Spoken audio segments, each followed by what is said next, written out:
It has been 4 weeks and I think 3 days. 4 weeks and 3 days since my last The Batman discussion series video. Welcome back, family, to another installment. And I can't believe how quick time goes. So you know what time of month it is. In case you didn't know already, I do these usually monthly. And if you're brand new here, what is the Batman discussion series? Well, it's kind of in the name. We talk about the universe, we talk about the movies, we talk about the spin-offs, we talk about theories, we talk about where things could go, bridging the gap between the Batman Part 1, Part 2. You get the gist. And what I usually do is engage with your comments with regards to theories, ideas. I expand on them, offer my own interpretations. You know, you get the idea. So I've got a bunch of your comments from the previous episode. I can't wait to get into them. It feels good. I've just been listening to the Batman soundtrack, so I feel very, very pumped and in the mood of Matt Reeves' Batverse. So I hope you guys go on to enjoy this. If you do, please, please, please leave a like, show your support for the series. It's been going for like freaking years now, and I want it to go on for years and years to come, and it probably will because we've got quite a few more years of movies and spin-offs to go in this universe. One small update before I get into this discussion series. I just want to let you know that I've never done a watch party for the Batman before, and I probably should have done it a bit sooner, maybe around the anniversary, but I messed up. So what I want to do soon is a watch party for the movie. I know it's been out for a while. I know we've all seen it a billion times, but it'd be really cool for us all to sit down together in a live stream watching The Batman from start to finish. Obviously, I can't show the movie on screen, but I'll start a timer and I can do like a not like a director's commentary, but like a Boba commentary. Don't worry, I won't be talking throughout the whole film, but you get the idea. It'll be like really cool for us all as a Batman community on this channel to go through it together, fanboy and fangirl out, and yeah, I just feel like it will be a really good experience. So keep an eye out on my community tab on my YouTube channel because I'll be posting a poll there for like the best date. It'll be in the next few weeks, likely a Saturday, but again, I'll be running a poll just to make sure everyone can kind of maybe set aside that day or that evening or whatever time slot it is depending on where you live. So hopefully you guys are excited for that. Let me know down in the comments below if you'd be really game for us all watching it together. You would kind of have to set it up yourself. You know how watch parties go. We watch it at the exact same time. You get the gist. So, question number one, or comment number one. Sometimes they're not always questions, and then I just kind of riff off it and ramble for ages like I'm kind of doing right now. Penguin76. As a huge Batman fan, I refuse to watch Pattinson as Batman. Not bothered. Not interested. He isn't a good Batman. Laughing face. Laughing face. Laughing face.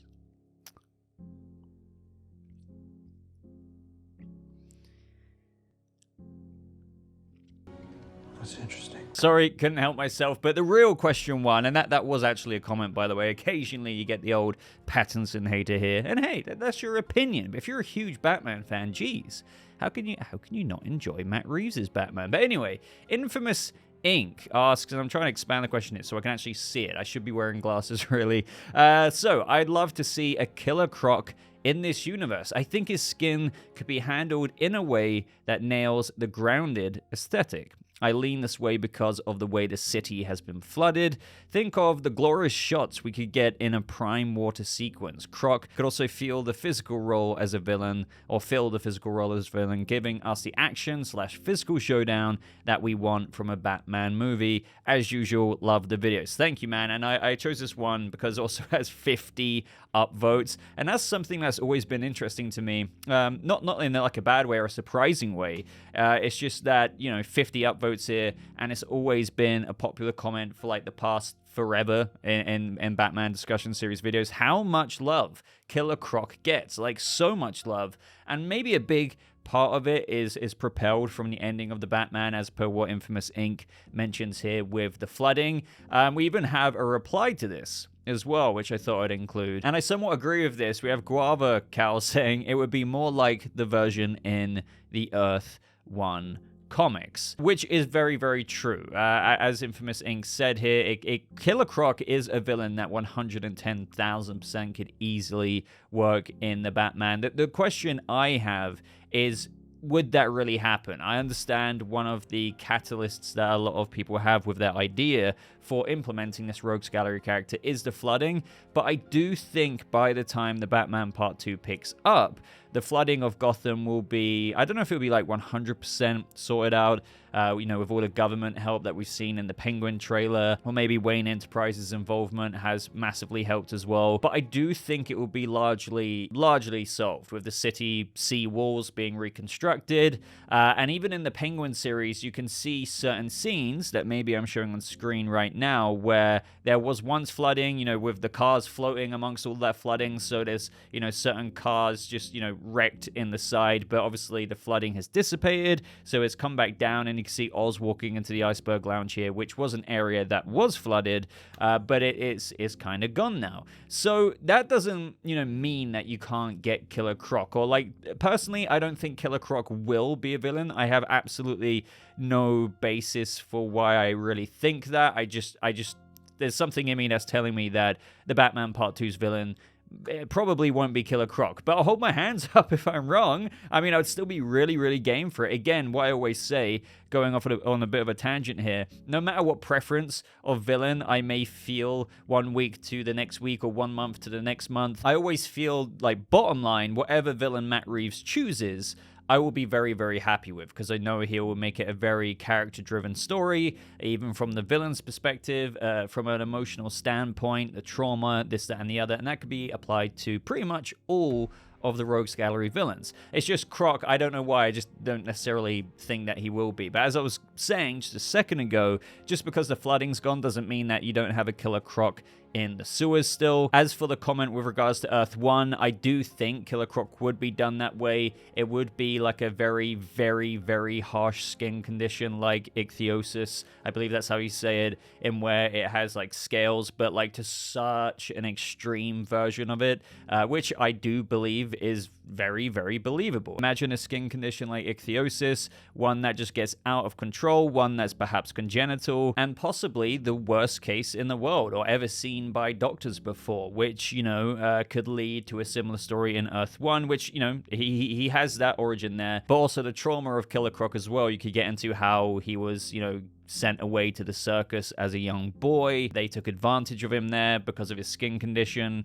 somewhat highlighting very, very, very old circuses. They made him file his teeth. Perhaps they kept him in a cage to kind of, just wow people in the audience. That's very, very messed up, but could be a really, really cool somewhat, peek into the humanity of Killer Croc there. He's grown up to be a bit of a beast, or acted or treated like a beast, if you will. And then because he felt like a monster, he maybe one day left the circus and then ran away to the sewers. And when the flooding happened, he had a good old surf throughout Gotham City streets. But I think headcanon-wise, if we never see him, I would like to think the Batman Earth 1 story there, at least the somewhat foundation of Killer Croc, is one of the best, at least, ways of approaching it that I think Matt Reeves would somewhat go with. It's similar to how Barry Keoghan's Joker has a congenital disease as well that disfigured him, made people look at him a different way. He's gone on to talk about how that made people feel uncomfortable when he was growing up, and it also made him feel uncomfortable up until he owned that feeling and relished in other people's discomfort when they looked at his Joker, man who laughs-esque face. Also, Killer Croc would be a very physical villain in terms of something for Batman, or at least let's just say there was another Batman movie with Killer Croc in it to come up against. A lot more action than what we saw in the first movie. Not putting it down the first movie with regards to action. I absolutely love the Bat in the Rafters moment. Obviously, the train fight scene at the beginning. But there wasn't too much. We had the Iceberg Lounge stuff. So I do think that we will, whoever it will be in Part 2 or Part 3, we will have a more physical villain at some point. I think that's okay to assume. I do think a lot of them will be somewhat intellectually challenging for the Batman, like the Riddler. Even Joker is like that because he's not so physical, if you know what I mean. But, out of Part 2 and Part 3, you'd have to think there would be a Killer Croc-esque type person. Mr. Freeze is a lot more physical. Not saying we're going to get these villains, just giving examples. Of course, there's Bane, and they can do Bane as well. Yes, with Venom, I've gone on about this a bunch of times, just not going so far and above in a reaching way to blow his muscles up as balloons. I don't think Killer Croc would necessarily be similar to the Earth 1 version in terms of how he actually helps out Batman in that comic with the Riddler. I don't want to give too much away there for those who haven't read the Earth 1 comics. If Killer Croc was used, I'd be a bit hesitant in terms of I feel like he's used more as a tool these days in various forms of, Batman iterations, like a villain would use him. I don't know what story necessarily they would give him to carry his own movie or his own villain slot in the Batman. I would love to know your suggestions there. Obviously, Killer Croc, with a lot of abuse and how he's been viewed as a monster, often causes him to go to madness and often lash out at people. And you could have Batman investigating crimes there, because don't forget, this is an epic crime.saga as described by Matt Reeves himself on Twitter. It's always going to be very crime based, no matter if it's a more physical villain or a more intellectually challenging one like the Riddler. So do you think, a massive rampage of violent crimes from Killer Croc would be enough to kind of, hold a 2.5-hour movie? What do you think they could do in the story to make that flesh out all that time? Or do you think he could be like a very heavy influence in the movie, for example, like even Penguin was with little screen time, but Killer Croc has even more screen time than that, but you have another villain poised up? Because I do think, not to kind of belittle Killer Croc here, that might serve his character a bit better if he's working in conjunction with another villain, just because right now I'm struggling to think of what his whole villain plot would be throughout the whole movie if it was just kind of down to him. Could he really carry that, or would it be served better with him working alongside another villain, hiring him for his services, which could still get into the tragedy of that, because again, Killer Croc is just being used as a tool, a monster, and maybe he could even turn on who hired him, and in a similar way to Earth 1, actually help out Batman with whoever is pulling the strings of what Killer Croc got involved in. But let me know. Just wanted to ramble a bit about Killer Croc there, because I haven't done that in quite a while. So Aikman says, great video. Thank you, my friend. It's interesting that all the new rumored characters thus far have something in common, and that's identity. Clayface, Two-Face, Hush, and Julie Madison, who is an actress and was at one point targeted by Basil. The film may be about identity. All of these characters may all help Bruce flesh out his new persona.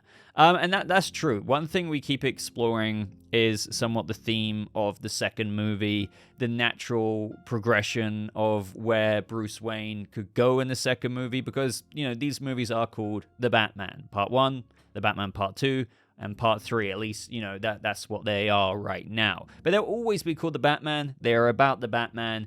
And even though there's somewhat, different interpretations of the duality of Bruce Wayne, the mask, we haven't got into that so much. In the first movie, obviously, we're at a point, and I always find it ridiculous when people heavily criticize the first movie for there's no Bruce Wayne, look, and they compare it to what we saw with Christian Bale and Nolan's films. And I know I'm going off on a tangent already, but it's just frustrating to me, because it's that's the whole point of where Batman is at. As Matt Reeves says himself, he is a Batman who is still becoming. Even with the evolution of growth from the beginning of the movie to the end of the first movie, from fear to hope to the people of Gotham, he's still a Batman who is still becoming. And we're going to see that grow throughout Part 2 and Part 3. He's still so early in his career. He's in Batman Year 2. I assume the second movie, given the timeline with Penguin and whatnot, he'll be in Batman Year 3. There might be a bit more of a time jump by the time we get to the third movie. That's something I've theorized for a while. Not so much between Part 1 and Part 2, but Part 3, maybe a little bit more. Not necessarily how long of a time jump there was for The Dark Knight Rises with Nolan's movies, but just something a little bit more. But maybe not. Maybe Matt Reeves wants to keep the psychological development quite cohesive in a shorter timeline between all three movies. But again, I'm already getting a little bit off topic there. The reason why I kind of got down that line of thinking, and why I brought up the somewhat rejection of Bruce Wayne that Robert Pattinson's Batman had in the first movie, is because I do think he will somewhat go on to realize subtly the importance of Bruce Wayne. That's not remotely an outlandish claim, because we've had Alfred talk to him in the Batcave where he hadn't even had his evolution from fear to hope by the end of the movie, where he's just like, if I can't have an effect, you know, that whole line. So in the second movie, I do expect a bit more of Bruce Wayne in terms of identity to be capitalized on a little bit, but I don't expect it to stop there. I do think in the third movie as well. However, what I don't want people to misconstrue here is that I still think that Matt Reeves won't make Robert Pattinson's Batman a billionaire playboy Bruce Wayne. I still think he's always going to be a bit of a recluse. I think that demeanor will stay. It's just I think he will make a bit of a conscious effort to be out there as Bruce Wayne a bit more, or just kind of step out in the city a bit more. I need to heavily stress, I don't think that means he's going to be anything like Christian Bale's Bruce Wayne, going out a bit more, making sure he's being seen in public. And I get how that does aid people not thinking that he is Batman. Like, why would this guy who's kind of that, you know, that's that douchebag who brought that hotel after swimming in the hotel lobby. That, like, I get how that distracts from Batman, but I do think you can grow the persona of Bruce Wayne a bit more in Gotham without having to always lean into the billionaire playboy version. I know some people are going to kind of fundamentally perhaps disagree with me there and being like, oh, no. I definitely think Reeves is going to make that happen with Bruce Wayne. But again, I don't think so. That doesn't mean that Bruce Wayne won't play more of a role in these upcoming movies. But another thing I want to say there as well, just because we're going to have maybe Bruce realize that he can have an effect as Bruce Wayne opposed to as just Batman all the time, that doesn't mean we're going to get so much more Bruce Wayne in these movies. I don't think Matt Reeves is going to compromise the amount of screen time we had with Batman in the first movie in that of the second or third movie because we need to see more Bruce Wayne development. I don't think that's going to happen. I think there will just be examples like maybe him helping out with the flooding, maybe we'll see him in person have a meeting with Bella Real, and like what we've talked about before, maybe going out in public a bit more, and maybe those meetings lead to a joint meeting with Harvey Dent, of whom many of us hope to see that he's filled the role of DA. Not necessarily going into Two-Face there and then or anything like that, but do you see what I mean? There's opportunity for him to come out, and I think I'll really enjoy seeing the discomfort that Bruce has stepping or reluctantly stepping out into that role as Bruce Wayne in terms of how the public will see him, because I think that will be an interesting change and journey from putting on the mask of the overconfident playboy billionaire, but rather the one who went to the funeral of the mayor. He was literally out there. He was uncomfortable, but now we're maybe going to see a little bit more of that. The demeanor will still be similar. I don't think he's going to have like a really confident, hey, I'm Bruce Wayne. Like, you know, when we had the Thomas Wayne moments and he was shaking hands with all those reporters in the Riddler video. I don't think he's going to ever be like that. Or even what I've said before, like the Telltale Batman version. Even though I think that's more of the demeanor, if ever we'll get to more of a public Bruce, it will be more towards that rather than that of Christian Bale's Bruce Wayne. But kind of put it down a notch from Telltale's Batman, or should I say Bruce Wayne, and he's going out there more, just still reluctantly, knowing he kind of has to do it, and those scenes will be interesting because we all know that Bruce will hate it, and I don't think he'll make his discomfort massively obvious. Just kind of like how he didn't really with Bella Real. He was just a bit quiet when she was talking to him. But I do, and as I've always said, when she says that he can do more philanthropy like his parents and that they should talk about that sometime, but then she had to go off and speak to the mayor's wife, I think it was. They still need to have that chat. They still need to have that talk. And I don't think Bella Real's just going to stop there. She will want to help, to be honest, bring the Wayne legacy back through the sole survivor of the family. And in that scene, she was kind of like politely critiquing him about it. Like, not saying like, oh, you need to do this, this, and this. You have all this money. Why don't you do this? But she realizes that, you know, like, even if you're not like super interested, you could just be doing a little bit more like your parents did. And as we know, Bruce isn't or hasn't, and we all know that he could. He actually could be doing a bit more, like at the very bare minimum. So I think Bella Real will encourage that in him, and I only think that's natural, especially with the ending events of the movie. Gotham needs a bit of help, and I do think even if we don't see Bruce himself, you know, in the public making a press conference or anything like that. We will see lots of efforts from Wayne Industries. We'll see newspaper headlines saying Bruce Wayne donates this, this, and this to the city fund to repair the sea walls. I think we will be seeing a lot more of that. And even if we just get that on top of some other things, that will be huge compared to that of the heir to the Waynes, who's just actually been doing nothing, and Gotham is just wondering, where has this guy been the past X amount of years? He never comes out. He's more of a recluse than even Carmine Falcone. Bottom line, I would call it low-key philanthropy, and I would be happy with that. But if we get more scenes, of course, I wouldn't be opposed to that as well. But again, I kind of gone off on one here. The film being about identity as well, especially with Clayface, if we get that or anything like that, even if it's another villain, I do think it will encourage Bruce to come out a bit more as well. Like even with Clayface, you know, lots of people like to talk about a Hush-esque situation where they mimic Bruce Wayne or try and make him seem like he's done something when it wasn't actually him. It was like Basil Karlo or, you know, even Hush. Obviously, Bruce would have to kind of get out there a bit more and be like, that wasn't me, or just something, without retreading my discussion so much from the past as well. Don't forget how the entirety of Gotham, and I really hope that Matt Reeves and Mattson Tomlin don't forget to somewhat address this, because I don't see how you can't. They saw that Riddler video, and sure, like they're watching a video from a serial killer, but we know what like mass populations of people think on the internet. Whenever there's a story, they read the headline and they don't really read things for themselves. Or even if they did with this story, it still would make people be like, I don't know, this is dodgy. And what I'm talking about is the Riddler video, in where he exposed that Thomas Wayne had Carmine Falcone intimidate Edward Elliot, and the way Riddler framed it is that he told Carmine Falcone to kill him. Now, we know the truth in that hospital room that was revealed by Alfred, that no, Thomas didn't instruct Falcone to kill Edward Elliot, the reporter who was trying to dig up some dirt on the history of the Arkhams and the Waynes. We know that's not true, but Gotham, all those citizens, I wouldn't be surprised, and I know I've said this so many times before, I just love this theory so much. They will probably believe it. They will probably criticize Bruce Wayne. Did you know about it? Are you just like them? What are you up to? Why are you never ever seen? Are you running things behind the scenes? Are you just as dirty as your dad? Are you involved in crime? So I do feel if there's like no recognition of that in the second movie, of the public's perception of the Waynes, that would be a mistake, because there is an image to rebuild there, and in a real world situation, this would be addressed. It just wouldn't be swept under the rug, and it'd be really, really, really weird in the second movie if we did get Bruce Wayne scenes and like the public was still so fascinated with him, they loved him, and there was like no criticism whatsoever.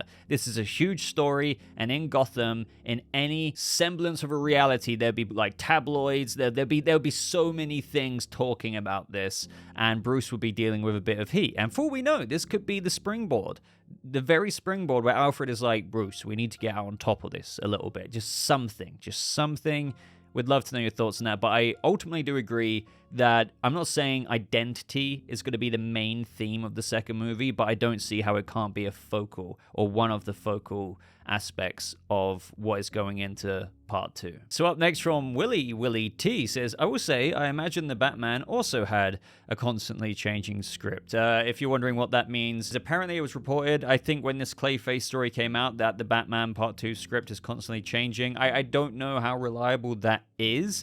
But either way, but it wasn't public like the sequel is. Also, I could easily see Reeves showing Bruce trying to use his money to repair the image of his family by reopening the orphanage, which would be a fun way to observe and recruit a young Dick Grayson after he's tragically orphaned. And that's something, just going off the back of what I was just discussing, that is something I think and I hope we'll see, because the Gotham orphanage, it does make me think, why was it ever abandoned? I mean, I know the Riddler in the prequel novel at least burned it down, and I wonder why it never reopened after that. I know Bruce was a kid around that time, but why didn't Alfred look into restoring that? I mean, it is Wayne Manor after all, or was Wayne Manor.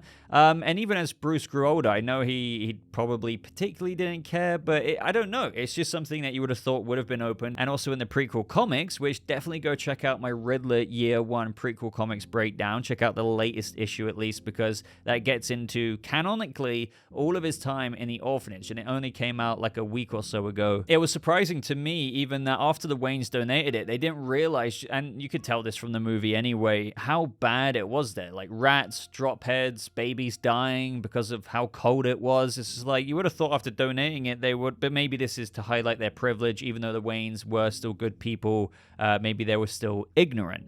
So bottom line here, it'd be really nice if Bruce did open or reopen the orphanage. It's just like, why not? And it could be, again, a good way to kind of put a good name to the Wayne name, right, in public. I don't think it will exactly repair everything as per what we just got into, but it would be another example of another headline that would be really, really cool to see. Now, as for like the whole Dick Grayson thing here, I don't know about that, only seeing him after he's been orphaned. I mean, totally that can happen if we ever get Dick Grayson. That's the thing. If we ever get a Robin, we've talked about that plenty of times before. But personally, for me, I've always envisioned Bruce actually attending the night of when the Flying Graysons, and the accident happens. Not the accident, but if anything, the murder.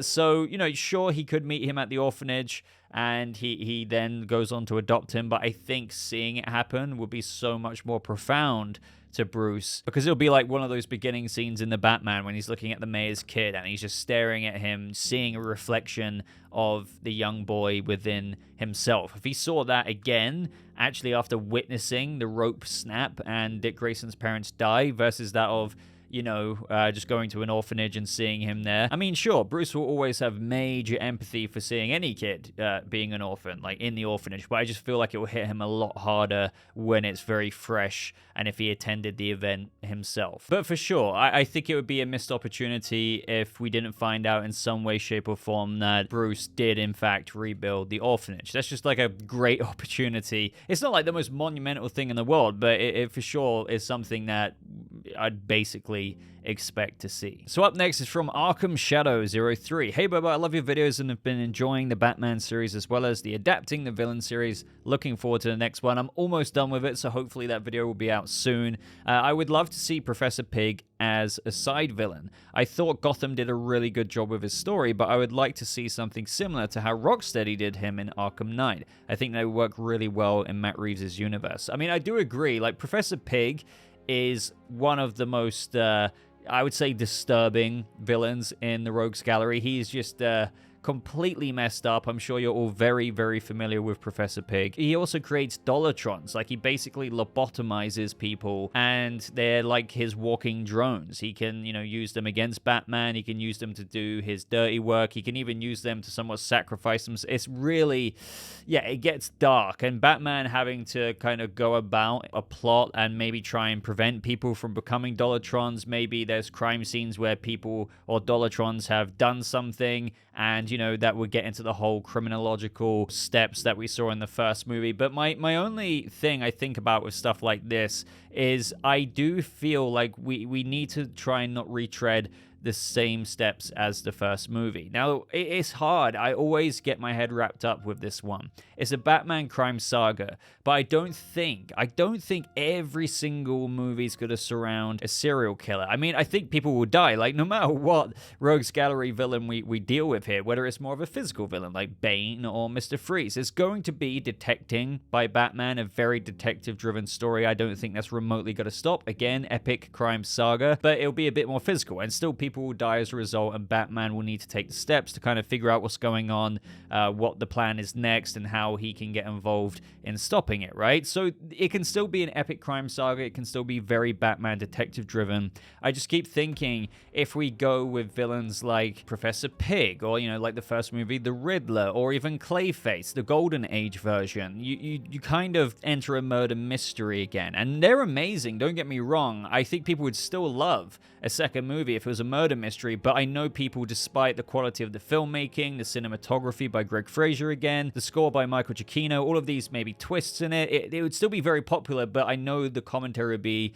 it retreads a similar path. I know this sounds really odd to say, but like, for example, how we have Star Wars A New Hope, and then J.J. Abrams gave us The Force Awakens, which, it was new, but it still retreaded the same steps. And despite there being a lot of people who still enjoyed The Force Awakens, I know what people are going to say, but like there's still a lot of people who enjoyed it, there was still like that feeling of, oh, we've kind of seen this template used before. So, I'm not saying if you use another serial killer-esque kind of villain that it can't be different, because I do think, and an example here would be like Clayface. He wouldn't necessarily be straight up Golden Age Clayface. I'm mad that my movie's getting remade without me, so I'm going to kill the new actors in the same order that my character did in the first movie. That would be like, oh, okay, cool, but do you know what I mean? But he can be used in other ways with regards to the theme of Batman's identity. Maybe he's working in conjunction with another villain. A lot of people are saying, but that's very harsh Clayface kind of stuff. I get it.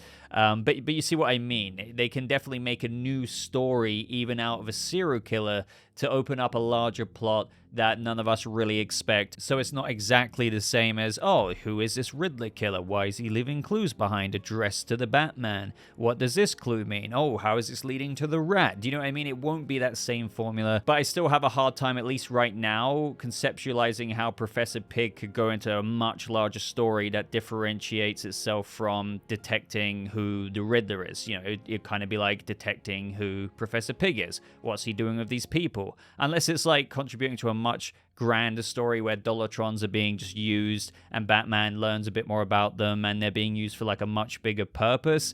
I would love to know your ideas there. I do think with other characters like Scarecrow, that could be used as something bigger. It's kind of like a much wider thing happening when fear toxin gets involved and preventing the high stakes. Sure, I'm not saying murders aren't high stakes, but obviously the whole Professor Pig thing feels like more of a one-issue, one-shot, almost comic book story, which would be awesome. I would love to read like a little Pattinson canonical, Riddler Year One-esque prequel novel of Batman going after Professor Pig, but I do feel like the main movies, Batman Part 1, Part 2, Part 3, need to, have this much, much bigger story of really high stakes. We have John Rodriguez, I'm almost butchered the name there. I hope to see him pick Scarecrow, because I would want to see the more psychotic effects of the gas and have him have an internal conflict / confrontation with himself and or with the death of his parents. I want to see Bruce's psyche kind of break down while it's happening, but he's also still pushing through with sheer will.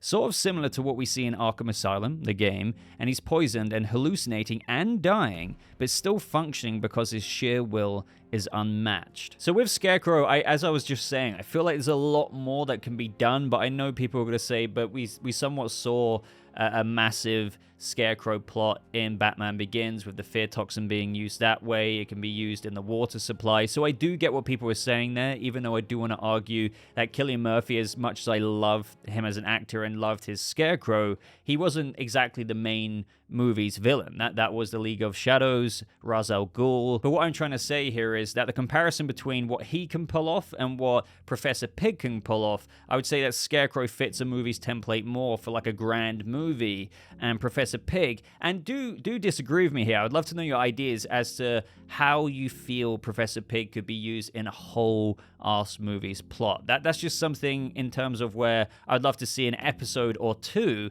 in like the GCPD series taking down Professor Pig. But in terms of like the Batman Part 2, when we've only got one more movie after that, Part 3, how do you make that last for like at least 2.5 hours? And I'm not saying I wouldn't love it, because I love Professor Pig. I love what even Fox's Gotham did with him there.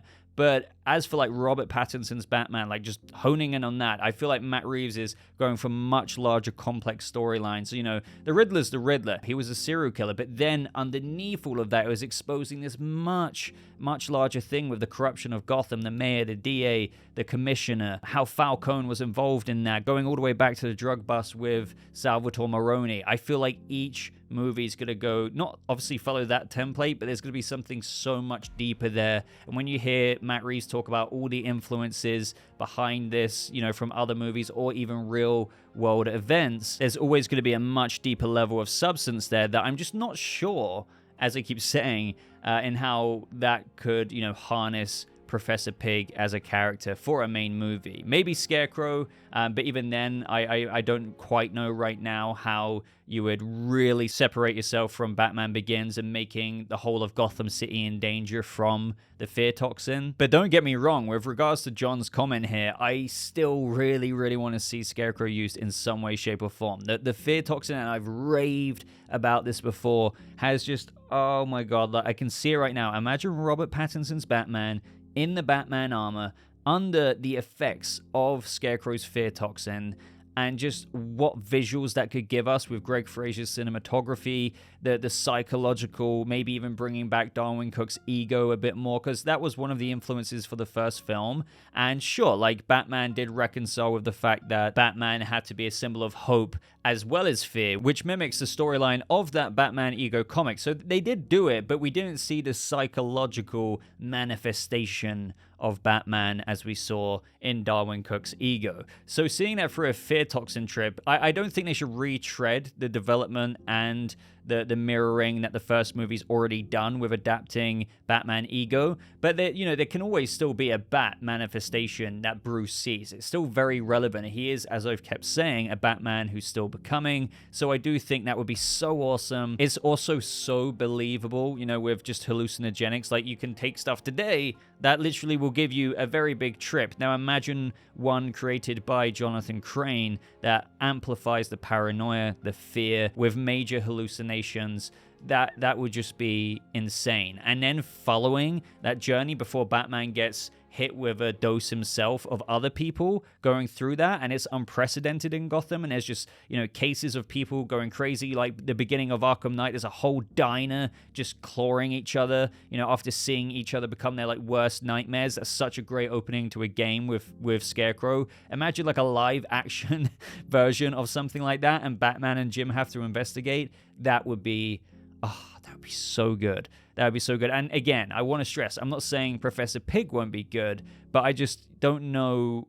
Sure, you can have Dollartrons and quite a bit of them, but I don't see that being like a city-wide threat, at least right now. It's more of like a, if we do get the GCPD series and if Batman was in that, which I don't think he will be in it a lot, that's a whole discussion for another time. I can imagine like a 2-episode arc of Batman taking down Professor Pig. And leaning into what we've already discussed here a little bit more, because I found another comment which I find very interesting. We have G here saying, I think using a real serial killer as inspiration is a good idea. And I do think that will keep happening. Matt Reeves will always use real examples of the people and villains or characters that he uses, and he's done that for every single one, from Penguin to Joker to Riddler. So for Joker, to do something new, he should base him off Richard Ramirez, the Night Stalker, and I'm sure many of you are familiar with him.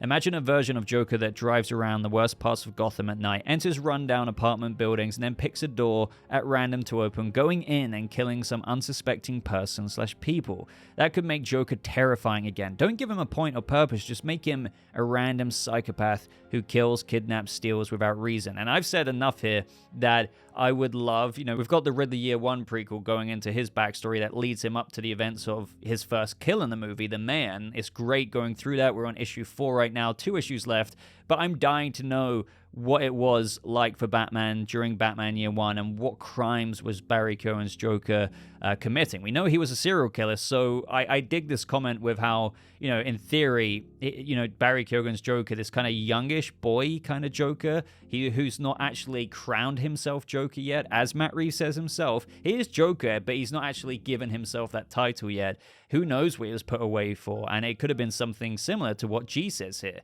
But this is where it revisits what I've been exploring in this video already, and what I've actually mentioned several times before in the past few months. Ted here replies to G's comment saying, my feeling though is that the next villain will be the opposite of a serial killer, especially one based on a real life counterpart. Even though that's being said there, and I'm going to read out the rest of the comment, but just to interject here, even if it's not a serial killer, I do still think every character is going to be somewhat influenced, even if low-key, from a real-life counterpart or a real-life somewhat event, because Matt Reeves has gone on about, like, almost every facet of the Batman movie has some kind of influence on other characters or draws from other characters or real-life events that happened. So he says they've done that. And making a new one more random, unmotivated by any reason beyond self-gratification, seems like it wouldn't be different enough. Beyond that, it wouldn't tie into the larger story of the Batman about the city itself. I feel that Reeves is focusing on how Gotham's decay stems from internal, systemic forces, not some random, isolated monster that Batman must stop. It's about how evil comes from within civilization, not from outside. A random psychopath doesn't really explore that. Now, what I will say is I do think, as per what he's saying here, that it is about somewhat how evil comes from within civilization, or, you know, we've got to focus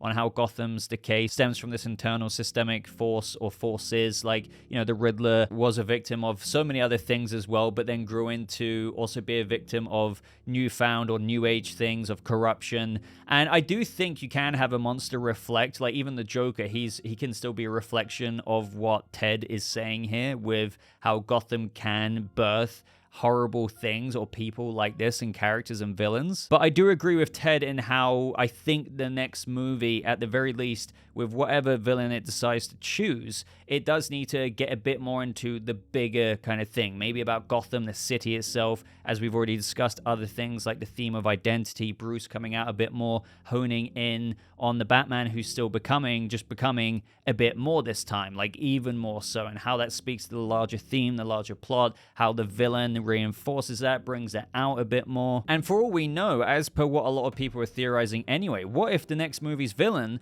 was really, after the Penguin series, when he comes out on top as Kingpin, what if he is the main villain? Sure, we will get more people cast in the movie. Maybe even Penguin uses another Rogues Gallery character as a tool. But that, I'm not saying that is the case, but it gives an example of how the second movie, you know, is going to be tackling a larger issue with Batman and the city itself, and what the city is breeded, and what even the first movie leaves off on, and how the city is in turmoil. People are going to claw for power. We literally have a series setting that up with Penguin rising out on top. And when Penguin rises out on top, no matter if we got a different villain in the second movie, Penguin's going to be a whole ass new threat, like a major one, ruling Gotham's criminal underworld. So, you know, I wouldn't be surprised if Penguin is arguably, maybe if not the main villain, but toe and toe, side by side with whoever is the new Rogues Gallery character. And I do think, you know, giving that example again to you guys, the Penguin ranking up through his own series, bridging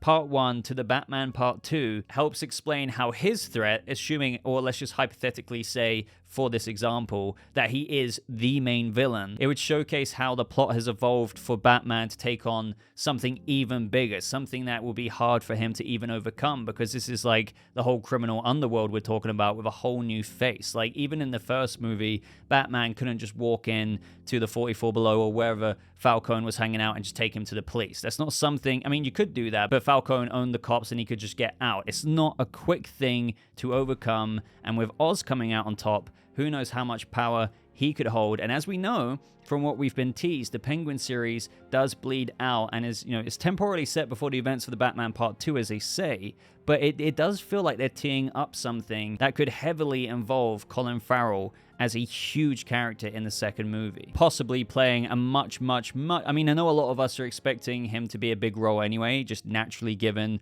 how he's going to be the Kingpin, but maybe way bigger than what we ever thought before. But that's not me saying that we're not going to get other characters introduced. Don't worry about that. It's not to say that another Rogues Gallery character won't be in it, but I'm just trying to highlight how from the first movie, the second movie needs to grow and expand the lens and what you can see with the wider view. And through what the end of the first movie set up, and with what we're exploring in the Penguin series, that low-key does do that. And it's going to be interesting to watch that series and then speculate, like what we're doing in this series, by the last episode, where that could leave things off for the Batman Part 2. And I would love to know your ideas as to how that could be the springboard and what they could do with the Penguin series to springboard that into the Batman Part 2's main plot. But anyway, everyone, after a long ramble, I still didn't get through as many questions as I wanted to. That is today's video. But don't worry, despite having quite a lot of screenshots left over, we will get through to the other ones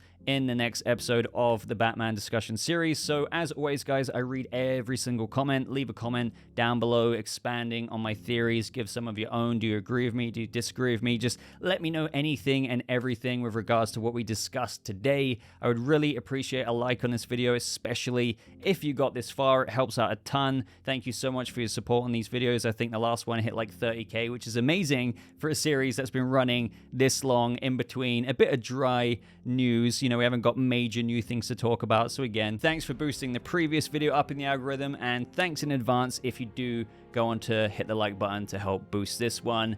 But I think that is everything. I think, again, remember the watch party, the post on the community tab. I'll be posting that in the coming days.